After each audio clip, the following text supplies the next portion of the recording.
read it twice, you said.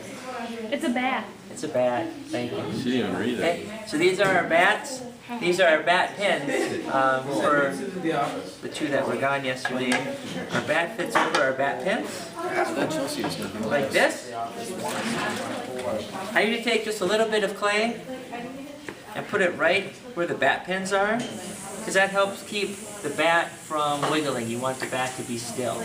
Now our wheels are nice and they're solid, so we don't have to worry too much about that if you forget, but it's just a little extra thing you can do.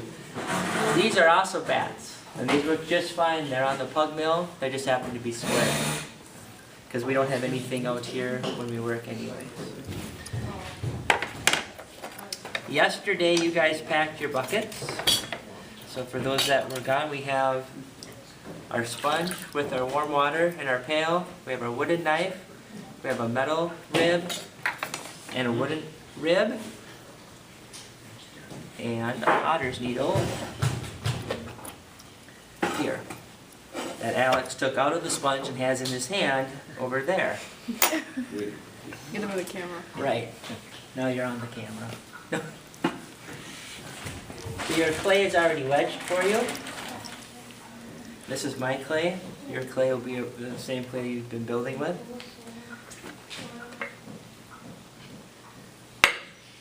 The switch is on the right hand side. You flip it up till the green light is on. And it's just like your accelerator in your car. The first thing I like to do is put your elbow into your hip. I like to find the middle of the circle with my two fingers just to get it wet like this. And I make an X through there. Because the closer I can have this to the center when I start, the easier it's going to be for me to get the clay centered to begin with. So I'm going to put that right in the middle, so if there's any shaping or forming you need to do, if you missed a little bit, and you missed your target, you can kind of pat in and shape it. We want to try to keep it as round as we can. The first thing we're going to do with our clay in our hands is we're going to bring the clay down, because we want to make sure that it stays on the bat head.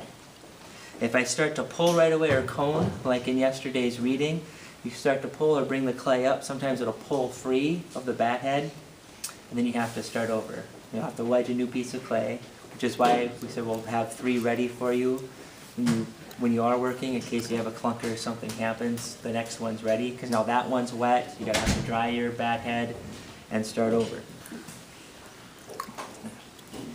The thing to remember with centering, as we covered yesterday, is that more speed when you center is the less pressure that you need, and the quicker you're touching the clay everywhere to get it all over the middle of the wheel before you start. And the centering is the most important part, because once you can center the clay, you'll be able to throw your cylinder, or you'll be able to throw your bowl, you'll be able to throw anything, but it's important that it's centered.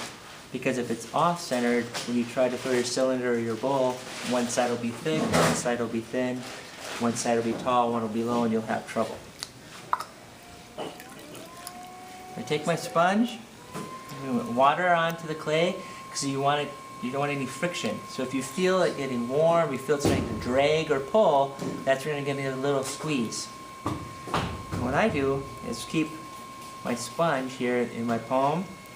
I put my left thumb in the sponge, so I'm going to work, my right hand's holding my left thumb, because as I need water, as I'm pushing down, I can squeeze my thumb and water will run right down the clay anytime it starts to drag. And the first thing I'm doing with the edge of my hand is working the clay down.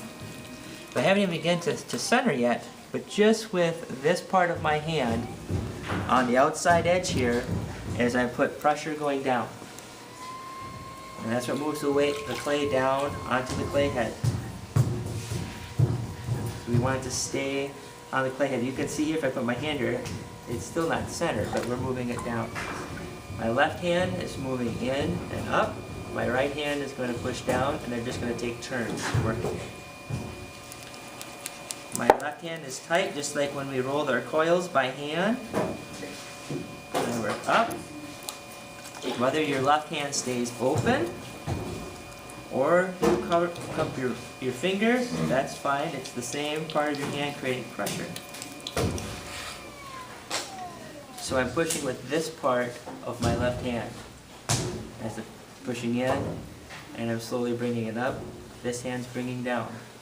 As we're working, we always want our 3 points of pressure. So both elbows are into our body, and our hands are always touching.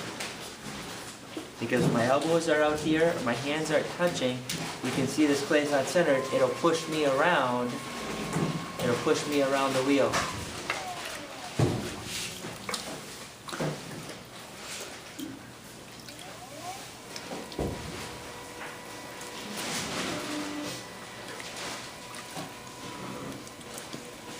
Make sure your left hand stays vertical.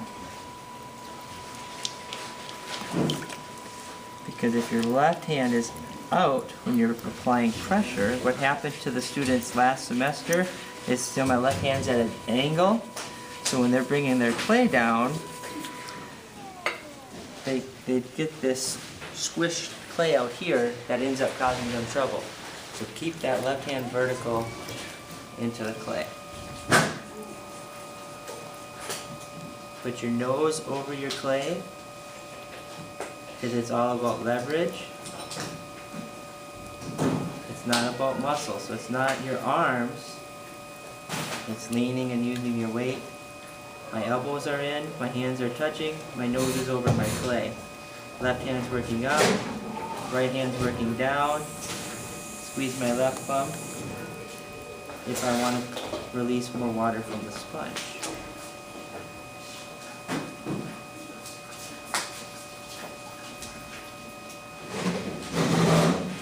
Anytime you let go of the clay, do so slowly. Remember, if we pull away yesterday, it'll be wobbly. 2 ways to check to see if your clay is centered. Hopefully you can tell by watching, but if I put my finger here, it's touching my finger the same place all the way around. Another good way, if you cross your thumb, and we just collar or squeeze the clay, even if you close your eyes, and you can feel it in your hands. So if you're watching and you're confused, cross your thumbs, close your eyes, and you'll be able to feel on your hand, or you'll be able to feel with your finger this way. So the next thing is we're going to open a hole. And we're going to open the hole the same way as in yesterday's reading. Before I start that, any extra clay that's on the bottom here, I usually just clean up with my thumb like this. And keep right in your splash pan. Then we can pick that up at the end. If I'm ready to open a hole, I'm still going to have my hands touching. My elbows are in. I'm getting my nose over the clay and I'm working forward. And I start with my thumbs. And I'm working in the center. I usually put a little water in there so that it doesn't start to drag or get friction as I go down. So the outside of my hands are still on the clay. My thumb will go down and open up, and then we'll stop the wheel. Don't remove your hands till your wheel stopped. My thumbs were touching, they went down the middle, and then I opened my thumbs like this. That's what opened the bottom. Question, Alex? I couldn't see your thumbs. Okay. So my thumbs go down like this, and then I open like this at the bottom.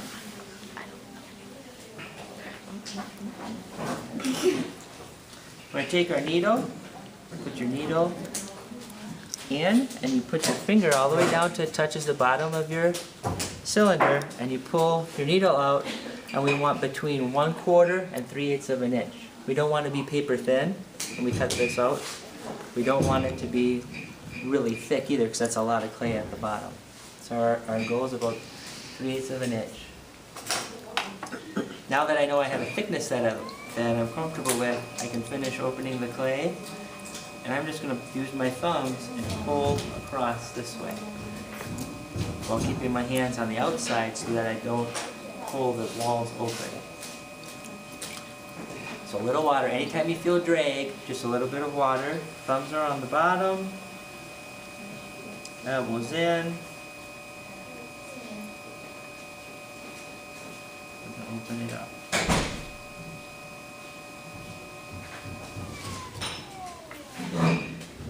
So there's my open bottom.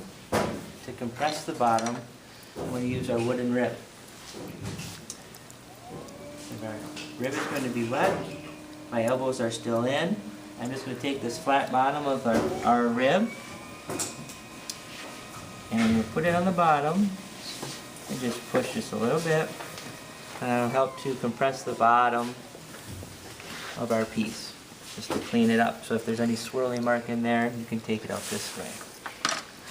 Alright, so now we're going to start to pull. There's 2 ways to pull, and I'll show you both ways.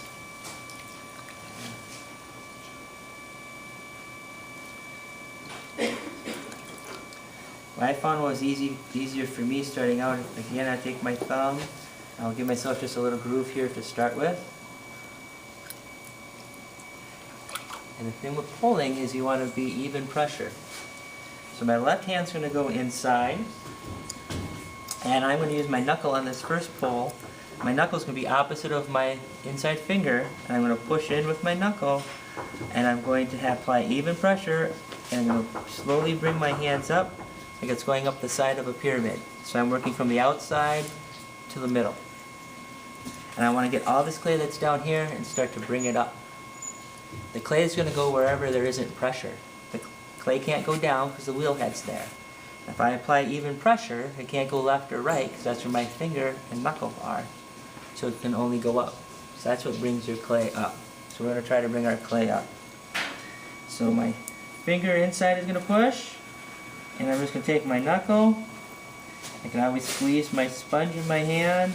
We'll just go a little bit here so you can see how it starts to go. Any extra clay, we can just keep it right in your splash pan. After every time I pull, I take my thumb and index finger and I go across the lip, and I just go down like this with my other finger across because I want to keep that top even. If it starts to change shape on you, put your heels together, and you can always just give it a little hug and a little squeeze. You can always collar it back in. The other way, instead of using my knuckle here and going up, is I can have my 2 middle fingers across from each other and use your finger.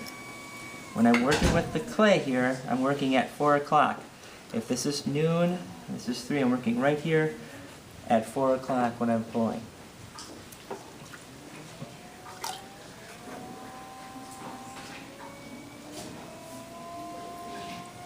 And I apply pressure from the outside and on the inside. You slowly bring that up. You can always add your water. Remember, you can always collar with your heels together. Always compress your lip or your top.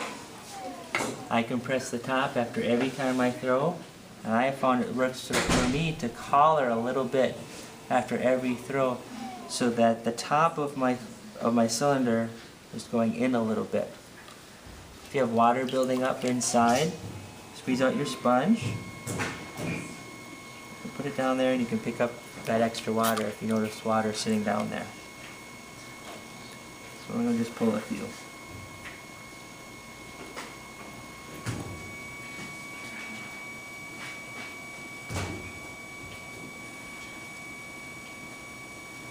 So get some slurry here, it's okay. Compress the top. You can add water. Collar it in. Elbows always stay in. Hands are always touching. Heels of my hands are touching here. My thumb of my left hand is sitting on top of the base of my thumb for my right. As I'm getting taller, you're going to decrease your wheel speed towards the top, and you have less pressure at the top so that you don't tear or pinch off the top of your cylinder. I'm just going to keep working. Now yesterday we said we're going to keep pulling until we break it. So I have some extra water in there. I'm just pulling that out. You can always give yourself a new groove to work from in there. Keep moisture on your hands.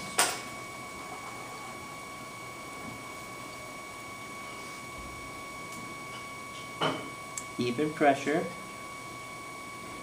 less as you work up. Decrease your wheel speed towards the top. Always compress. See, it's starting to dance a little bit. What do I do? See, it's starting to dance a little bit on top there. It's a little off center.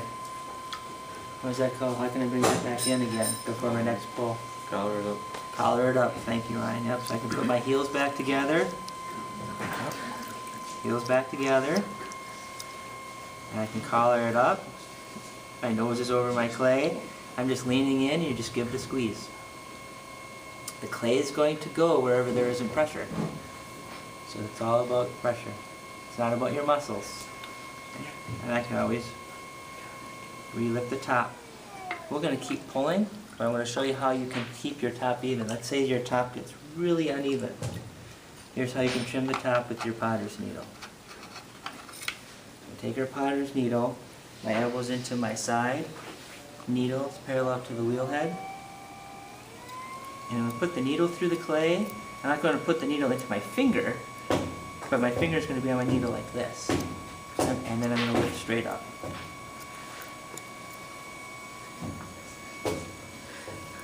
And then that's going to pick up your clay here. And now my top of my lip is back to even.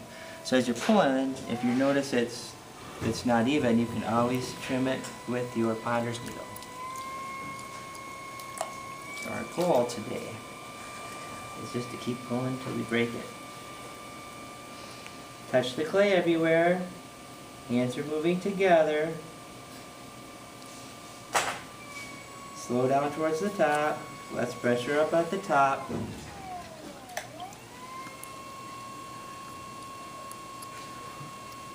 Collar. Compress. If your hands stagnate or stay in one spot, you'll pinch the clay off and it'll break there. And if your hands move too fast, you'll get swirl marks. So if I went too fast, you're going to get folds in there where you didn't touch the clay everywhere. And if I linger in one spot, it's going to get really thin there and break. I can always collar the top back in. How do you compress at the top? Thumb and finger on each side. Index finger just drops straight across like this. So it's just like this.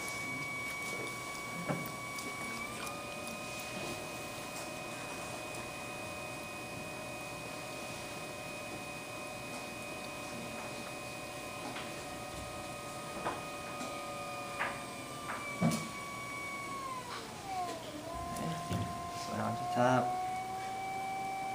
Press your cylinder. Lift the top.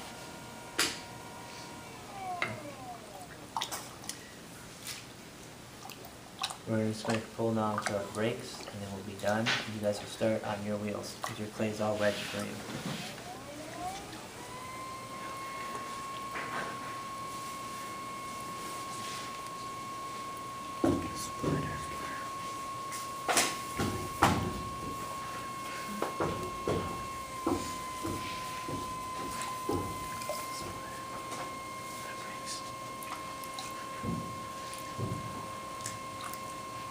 Waters to keep the friction. I'm still going to collar the top, and I just want you to see how far you can get today.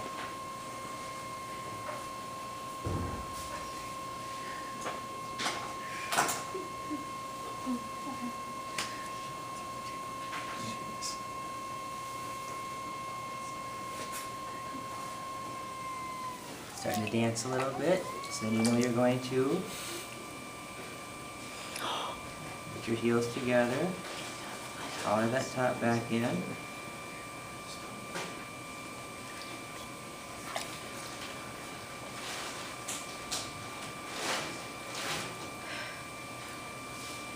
If I linger, what will happen? Oh. There. Oh! See that? That'll wait for me. So you don't want to linger because that's how it's gonna. Abstract. It'll get weak there and it'll collapse. I'll have it in mind. Don't worry.